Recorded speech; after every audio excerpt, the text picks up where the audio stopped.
Hello. Hi, is this Michael? Yes, how you doing? Good, how are you? Very good. Good. Well, thank you for taking the time to talk to me today. I appreciate it. So let's talk a little bit about Bankstas.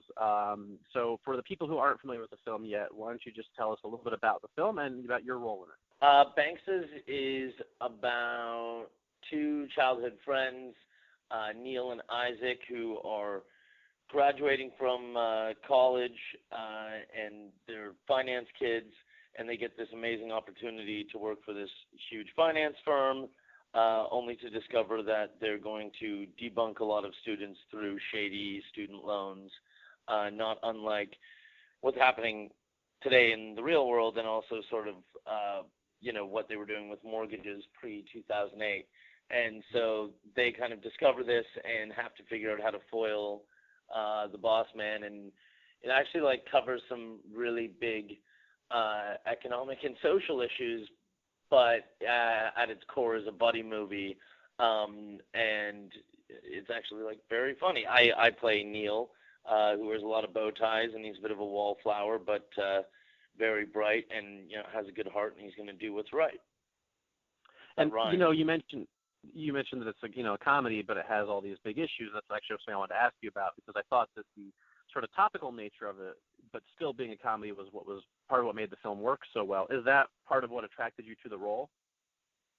Yeah, I thought it was very cool. I think it's super interesting when you can sort of have something that can be funny, but also has these different layers. So the fact that it is a real commentary and has a lot to say, but it's not so in your face, it subverts the issue a little. Right. Now, you mentioned the bow ties, which obviously is a big part of your character. Your character is a lot more buttoned up, I think, than a lot of the characters you've played in the past, and I'm assuming kind of what you're like in real life. So was that sort of a fun challenge for you to kind of branch out in a different direction? Wait, which do you assume I am in real life? Well, I assume you're not. You seem a little more laid back in real life. I think most people are more laid back in real life than Neil is. I don't know. He seems pretty Yeah, I mean, I like to think that I'm like Neil in that, I really care about the people in my life and want to do right by them. But no, I'm definitely more of an extrovert than he is. But yeah, no, I've played a handful of those more wallflowery characters before, and so it didn't feel like too much of a stretch. But it's fun not to play somebody who's exactly like you. Right. Now, you got to work with Alan Thicke, who's kind of a television legend, and Laura Vandervoort, who is a fantastic actress. I was just curious what the set was like and what it was like getting to work with some people like that. Oh man, we had so much fun on that set. I mean, it truly was like a comedy set where we would just joke around all day, and they'd kind of call action. We're like, oh, I guess we should do the lines. Right. And everybody was, really willing to play. Laura and I have known each other for a really long time. We have the same manager, and we're kind of always have joked that we're like brother and sister because he's like our dad.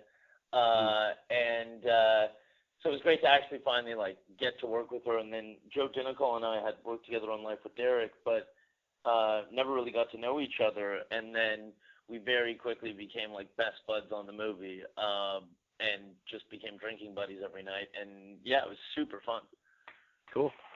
Now, you've made a career since you were young in television, and now you're moving into movies like Bankstas. So what's the biggest difference between filming, episodic television and filming a feature-length movie like this?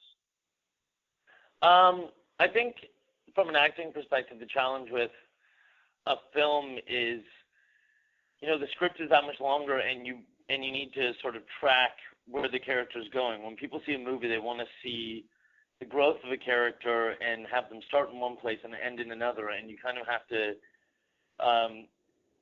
keep your eye on the prize and where is that journey going. Whereas with TV, people want to see the same character they know and love in a new situation each week. So it's sort of more about, okay, how do you react in this situation? I think that's why it's called situational comedy. Right. And so those are kind of the big differences for me, is telling one larger story versus these smaller slice of life pieces. Right. If that makes sense. Yeah, absolutely. I mean, you've obviously been acting since you were, very young, and a lot of child stars don't make the transition well to being adult stars, but you don't seem to be having much trouble with it. So I was curious, what's your secret? Ah,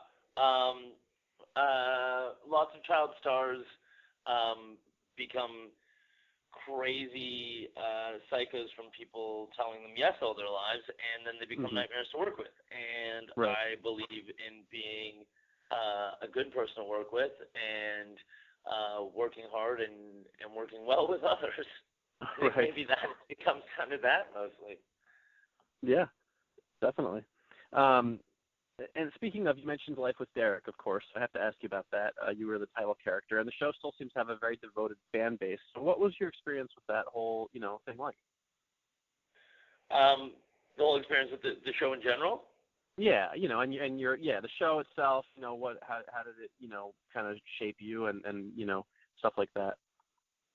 Yeah, I mean, it was definitely a life-changing show. I had no idea. We filmed the first season, and we didn't film the second season for a year and a half because they held on to it before releasing it. So it was just kind of sitting there for a while, and we had no idea that it was going to be this big international hit that it was. Right. And it was so much fun to do that show because we had so much freedom to play, and I think compared to a lot of other shows in that genre, it didn't rely on weird sound effects to tell you, oh, this is a joke. It was just Right. actually very funny.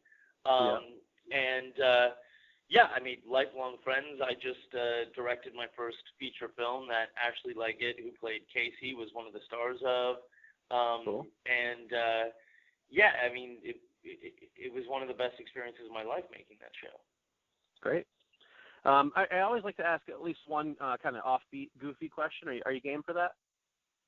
Maybe. Let's see. It's not too offbeat. All right. So, according to IMDb, you have played characters named Young Daniel, 12-year-old Stephen Stovall, 15-year-old Bub Ryan, and young Conrad Black. Now that you're, a grown-up, are you going to miss being able to play people's child selves?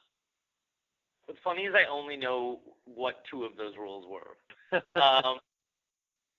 I mean, no, I don't think it's too late for that, because Joseph Gordon-Levitt just played a young Bruce Willis, That's true. That's true. So I think I can still play a young somebody. Right. Just depends on who it is, right? Yeah, they just have to be old as shit. That sounds good. All right. Well, finally, what else do you have coming up that your fans can look forward to? I just directed my first feature film, which is we're talking to distributors now, so that will hopefully come out later this year, called People Hold On, which is sort of a younger, modern, Big Chill type movie. And I wrote and produced it with my partner Paula Brancati, who also stars in it. I'm doing a lot of behind the camera stuff right now. Hopefully shooting my next feature, Sadie's Last Days on Earth, this summer. And a bunch of fun stuff is coming out soon, hopefully. Excellent. Well, Michael, thank you for taking the time to talk to me. I enjoyed Bankstas very much, so I look forward to seeing more from you in the future. Great. I'm glad. Thank you so much.